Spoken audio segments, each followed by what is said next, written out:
do that. Yeah, good girl. Oh, that's a Julia girl. Morning. So, I don't know if you can see that, but shortly after 5 here. So, gonna start my work day. I think one of the coolest parts about this sort of social experiment to sobriety, we can call it, is going to be my ability, when I have urges and impulses to start using again, to actually go back and witness myself coming off of cannabis. Because it is 5:15, it's just finished walking loosely. We're already at, you can see that, 2,000 steps for the day. If you go back and watch, I think it's day 3 of it was last Sunday, I believe it was. I was a piece of garbage, and I know negative self-talk is not a good thing, but I think there's also a reality to it that when you go back and you look at yourself in addiction, as much as you're using to alleviate pain, to numb, to deaden, to disassociate, when you go back and you can literally witness yourself in the state that you were in, to see a 1-week change and see my demeanor start to change for the better, that's a really, really, really powerful tool for me to go back and look on. So I know I said this a couple days ago, but do something. You're gonna have to occupy your time when you are trying to cut an addiction from your life. You're gonna have a lot of energy, maybe not in the first little bit, but you're gonna have to direct your focus to something that is much more positive than just sitting around moping the fact that you don't get to use anymore. Because if you look at it like you don't get to do something, it's a very sort of punishing way of looking at it. If you flip that narrative to, now I have so much more energy to create, I have so much more energy to build the business I've always wanted to build, I have so much energy to build the relationships I want to build, so much more energy to work on myself like I've been doing for the last 6 to 8 months now, but truly getting the most out of it, that is a very powerful tool to prevent yourself from relapsing. If you start watching these videos on day 25, 26, 27, 28, whatever day it is, I honestly encourage you to go back and witness the changes that have happened in a short period of time with myself, to hopefully inspire you to continue making those daily changes, because I'm honestly just kind of in awe with how much better I feel just 7 days later without having THC in my system. I'm pumped.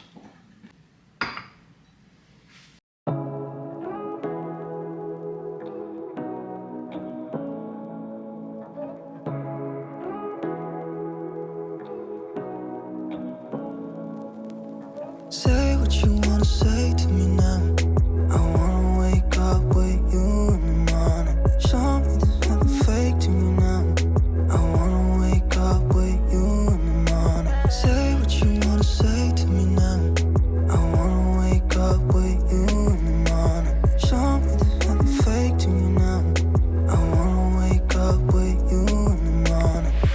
Turn this room, turn it to an ocean. Let me float around. We are currently en route to work. Not gonna lie, there's a part of me that I wish I started vlogging in the summertime when it was not so damn cold outside. But all in all, it's looking like it's gonna be a beautiful day, as you can see from that backdrop there. Check-ins are check-ins are completely done on my end. So obviously I get all my responses throughout the day and everything like that. But yeah, it's gonna be a beautiful day today, and I'm very much looking forward to breathwork. I know I've already mentioned that, but this is the least desensitized I've been going into a breathwork session for the last 6 months that I've done this, so I'm ready to feel the big emotions today. It's gonna be probably pretty heavy, but I'm looking forward to it. I might even vlog tonight, I don't know. I said I wasn't going to yesterday, but I just have so much energy right now with these good sleeps that I might have to.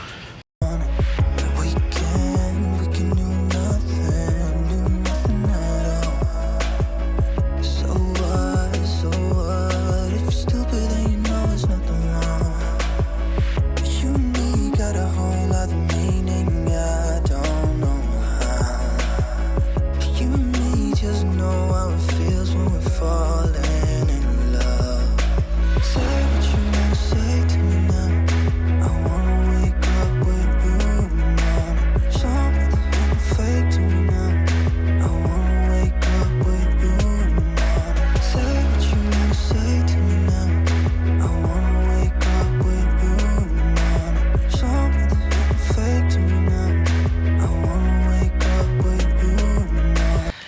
right, it is shortly after 2. I'm walking home here for a quick little break. Yeah, it's not really a break because I gotta actually bust out one more program for a new sign up. It has been chaos today. It's been great, but I have not really filmed much of anything. Again, nothing exciting, me cleaning toilets. Maybe there's a special few of you that do want to see that, but just cleaning toilets, getting the gym ready for yoga at 2:30. And then as mentioned, we've got a breathwork seminar at 4:30 at the gym. So I'm gonna take this doggo for a good little walk here before making that program, and then I'll come back to the gym. But yeah, all in all, big sneezes. It is pretty damn beautiful out here, so stoked about that, and my prediction for it being a fantastic Sunday is coming to fruition right now. Quick little pit stop to eat some of my delicious burrito bowl meal prep, which is not boring, by the way. So she's gonna know I'm calling her out a little bit. But I wanna talk a little bit about meal prep. And I think I mentioned it probably a few times this week already. But meal prep doesn't need to be boring. I honestly think it's what you cook is what's going to make it being boring, per se. Eating the same things doesn't have to be a punishment. You've seen me eat a couple times this week. I'm pretty enthusiastic whether I'm eating this or whether I'm eating something else. Obviously, you need to treat yourself. You should treat yourself. But at the same time, too, decision fatigue is real. And if you can simplify the process of what you're going to select for food on a daily basis, you not only save a whack load of time, you save a ton of mental energy in terms of, do I have all the ingredients to make this today? Do I need to go to the grocery store today? What am I going to eat today? Is it healthy? Is it not healthy? Should I just skip the dishes? Should I get Uber Eats? Yada, yada, yada. Meal prepping is an investment of your time. If you actually add it up on a daily basis, what it takes to cook and clean every single day, I guarantee you it is roughly at bare minimum 2 times the amount of time, if not 3 or 4 times the amount of time it takes to actually do one good solid meal prep. Also, don't think that meal prep has to be this militant style breakfast, lunch, dinner. If you're someone that struggles to eat healthy lunches on a daily basis, prep your lunches. If you're someone that struggles to have healthy dinners, just prep your dinners for the week. Prep your breakfast for the week. It doesn't have to be so rigid. It's just an investment of your time that's going to save you a ton of mental energy and mental bandwidth as the week progresses, and it's going to allow you to hit your targets so much easier. And to be honest, once you refine the process of meal prep, part of why I think I love these burrito bowls so much is the fact that I've cooked it so many times. I know how I like it, how much seasoning I want to put on, how much salt I want to put on. All these little things, you have to be open to it, where the first time you do it, and I mean, this is years of experience. Again, I have royally screwed up meal preps in the past. When you practice something, you refine the technique so you get more efficient with it. You learn exactly what you do and what you don't like. I personally hate fish for meal prep. I don't even like steak for meal prep. I stick to ground beef, ground turkey, ground chicken, chicken breast, chicken thighs. That's about it. That's what I meal prep. If I'm gonna have a steak, I'm gonna have it fresh that day. If I'm gonna have fish, I'm gonna have it fresh that day. So there's just certain things that you need to actually be okay with practicing. And you might screw up a meal prep. You might screw up 5 meal preps. You might learn that, oh wait, I actually shouldn't put the lid on it right away. I should let it sit for like 20 to 30 minutes. Let it cool down, so that way you don't trap all the heat inside, and then when you open it, it rains on the food. It's kind of gross. So again, she knows I'm calling her out here, and that's okay, because she's very open to coaching, because she's a gym. She's the consistency queen. But meal prep, don't label it as boring. That almost insinuates that it's like this punishment that you're doing. Meal prep is just buying you back time to have more free time to do the things you want to do during the week. So that's my meal rant of the day. And now I'm shooting guns at you. Breathwork is intense. That's all I'm going to say for that tonight. I know I mentioned this morning that I might edit the vlog and post it. I can assure you, it's about 8 o'clock right now. I am gassed. So I'll have more things to say on this tomorrow, so I will see you for the dual vlog tomorrow. Much love. I am beat. Good morning, you lovely people. What's going on? Sounds like I got a little bit of a frog in my throat right now. This usually does happen the day after breath work, because it is 45 minutes to an hour of pretty intense breathing. As hard as you can, literally for 45 minutes straight. and then it's kind of almost like a wind up and a cool down if you've never done it before. It's very intense. Yesterday's intention was about transcending fear, which, truth be told, this was the first one I've done. This is my 7th go around now. Each breathwork has a different intention. It's a really interesting concept. You put headphones on, there's words of affirmation going on in both headphones. There's binaural beats, so it's going in and out of each headphone, and it's really powerful. It's also really helpful if you're someone who's a little bit anxious, especially in the sense of like you're uncomfortable around people, being in public. It's obviously a pretty vulnerable thing to do. So you put an eye but an eye cover on, you have the headphones on, and you're literally in your own little world. So there was 8 of us there last night. But yeah, this was the first time that I've done one that I didn't go and actively use after the event. So normally I would do it, I'd be feeling great. Sometimes I'd be feeling not so great. It's really interesting how individual the breathwork really is, and everyone gets something different out of it. And each session that I've had sessions where I cried my eyes out. I've had sessions where I left there feeling fantastic. I've had sessions where I've left there feeling like an exposed wound. It's like peeling back an onion, and every layer of the onion has, something different. So sometimes it's heavy, sometimes it's light, sometimes it's full of love, sometimes it's full of resentment. It's really, really interesting. But yesterday was about transcending fear.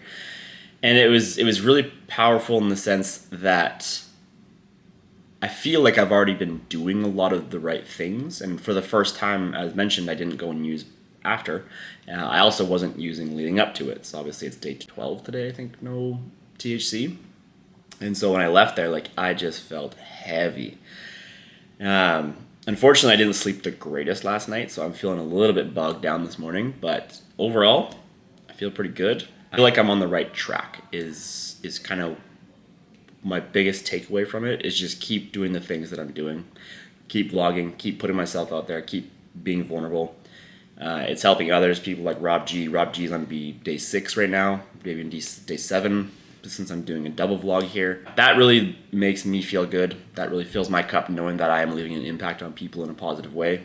So yeah, overall I'm feeling pretty good this morning. I'm sure I'll have a lot more thoughts and insights come up throughout the day, throughout the next couple days here. That's usually kind of how it works. So I'll be journaling a lot in the next little bit. Thankfully, I've got a pretty chill day today. I am meeting a buddy for coffee. I know he's going through a little bit of a hard time right now, so I'm meeting a buddy for coffee at 10.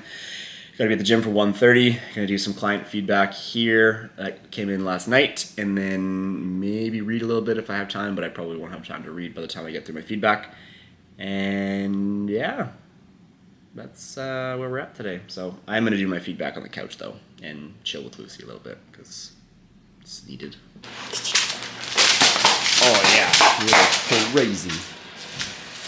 You're crazy.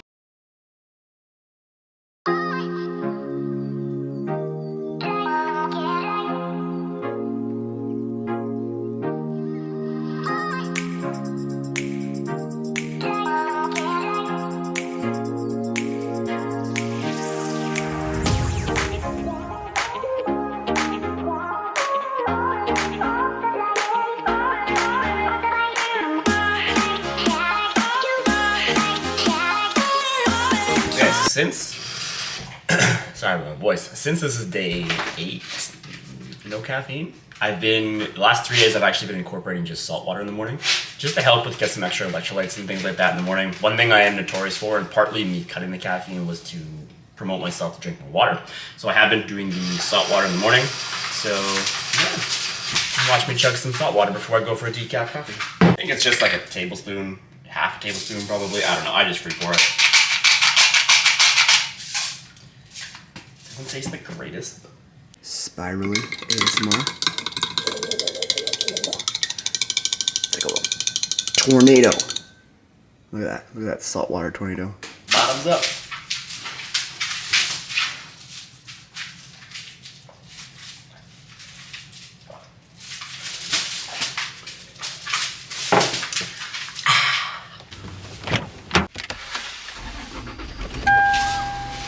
Let's go!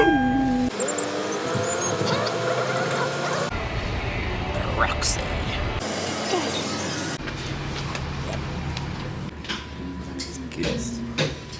What's up, big sexy? What's going on? How's it going, bud? How you doing? And that's it, but decaf, my man. Fresh ink. I got a quick 10 minutes to eat some lunch here.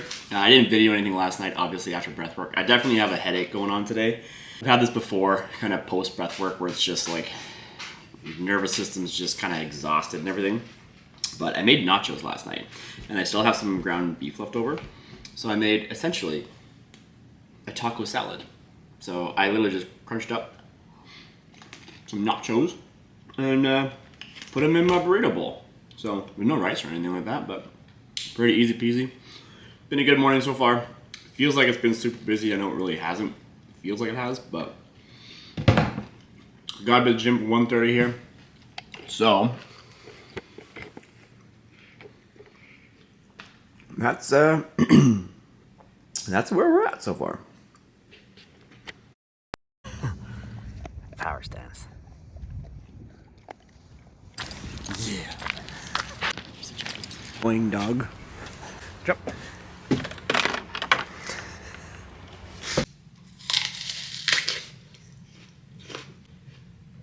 Sorry, that was pretty aggressive. What's going on, folks? Pretty chill afternoon today. I did go in for one client. I couldn't really film much. It's my client Jenny. She's like in her late 60s, but she's cool with it. But she brought in a friend. It was her first time at the gym. Truthfully, I didn't want to be that guy. As you can tell, I still have that frog in my throat from breath work. But didn't want to be that guy that made the lady in her late 60s feel super hella uncomfortable their first time at the gym. Being like, hey, I'm an aspiring YouTuber. Can I video our entire workout? So I didn't do that, so I didn't really get much this afternoon. Saw me eat a little bit of food. Still definitely have that headache from earlier. It sometimes happens after breath work for a day or two. It's just, again, your nervous system is just kind of, a lot going on. So I'm having a little pre-workout snack here, protein shake and an apple, as you saw me just aggressively bite out of. But I'm gonna go meet Kelsey here for a workout, and then I'm gonna edit the video here, and that's my night. Hopefully it can be done a little bit earlier. I am hoping to get a better sleep tonight, so I'm trying to be done early so that I can get a decent sleep. Because, yeah, it's crazy. I've had such good sleeps the last like 5 or 6 days now that even just one night of not having a good sleep, I'm like, oh yeah, I definitely do feel that. So, and my homie Jorge that I went for a coffee with this morning, he's quite into the spiritual world and all that good stuff, and he was telling me that there was also a lunar eclipse on Saturday night, so he was saying that could have affected my sleep too. So I'm not super into that side of things, but I'm also not closed off to it. To each their own. I think there's a time and place for it, for sure. But yeah, I'm gonna crush this apple. Lucy is hella drooly right now because she loves apples, which I will give her some. But yeah, stay tuned.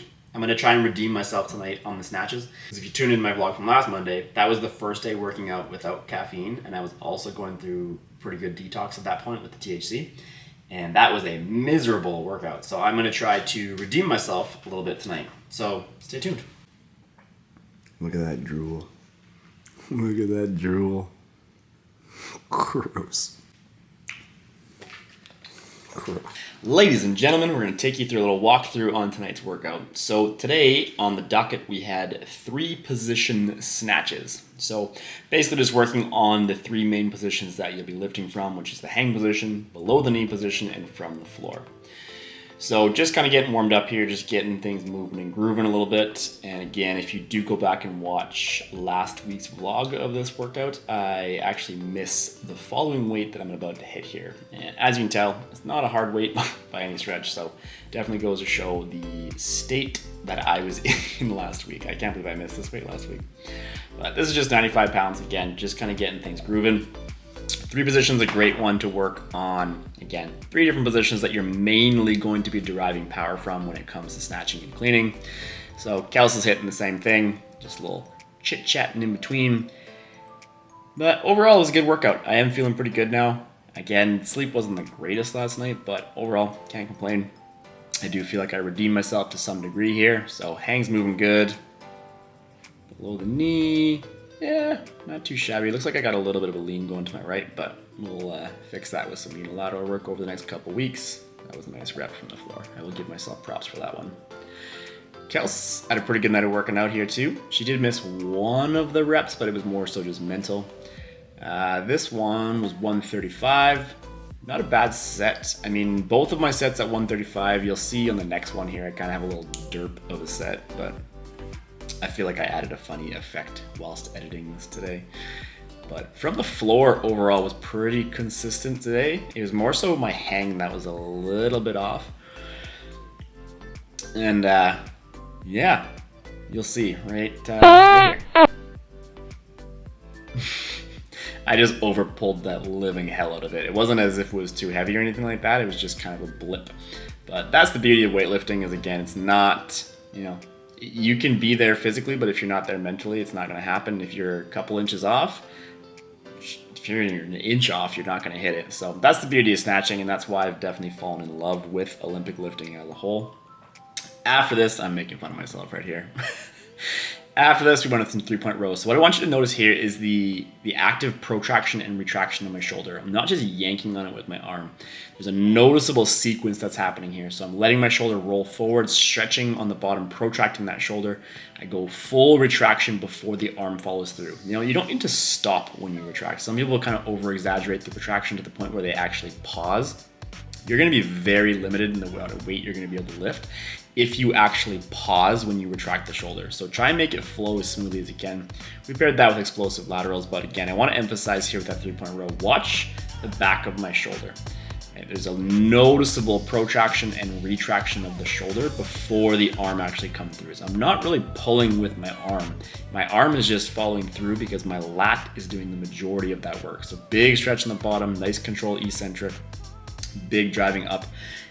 Ideally drive the elbow more towards the hip, but yeah, get them lats pumping. And then we were actually supposed to finish with walking lunges, but both of our legs were pretty toast at that point, so we went into some incline dumbbell chest press. Now, I did a little video a couple days back really talking about emphasizing the stretch in your dumbbell chest press. So the whole point of this is to activate the pecs, not have our shoulder blades take over. So you want to be really active with your lower body and driving your hips into the bench to help retract your shoulders. You almost want to think of driving your hips up so you can pull your shoulder blades back. If the hips aren't very active, you're going to be really limiting how much you can retract the shoulders, and you're going to inevitably end up using a lot more shoulder. Now, one thing I want you to note on this set here when I start to spot Kelsey. So if you're ever spotting someone, don't spot by the elbows. Grab their wrists so that you have control over the weight. I've seen it before where a trainer was spotting someone with the elbows. They dropped the weight on themselves. It was not good. So I'm just here grabbing. I'm not yanking our arms up. I'm just there for support. And it's actually crazy when I do this with clients. They assume that I'm doing the lift for them, and that's simply not the case. A lot of it is a neurological thing where when your brain knows that there's something there or someone there to support you, you'll inevitably be able to produce a lot more force. When you feel a little unstable, maybe it's, you know, you're newer to chest pressing, it's easy to kind of not trust yourself.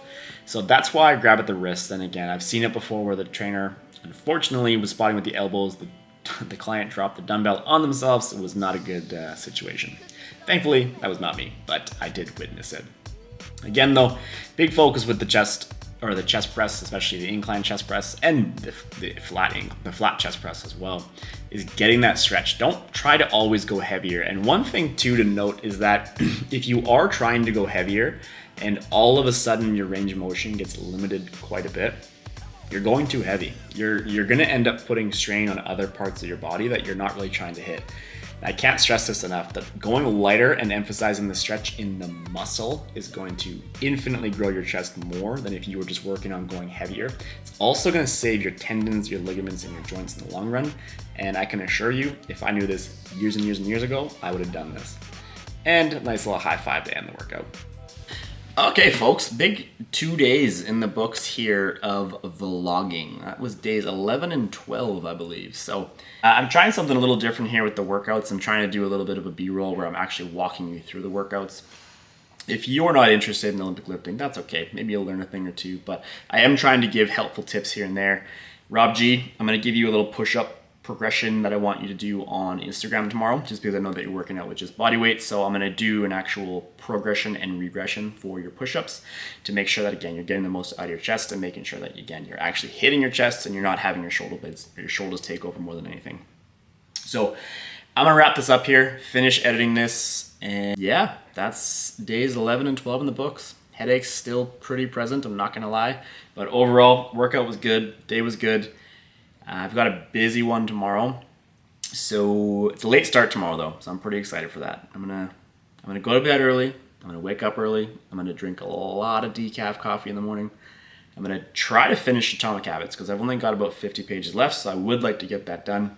But again, as always, thank you very much for the support. If you've commented, liked, told anyone about this, I appreciate you more than you can possibly imagine. Lucy also appreciates you. She doesn't really show it sometimes, but she is also not very impressed with anything I do for her either. So please like, subscribe, and yeah, I'll see you tomorrow.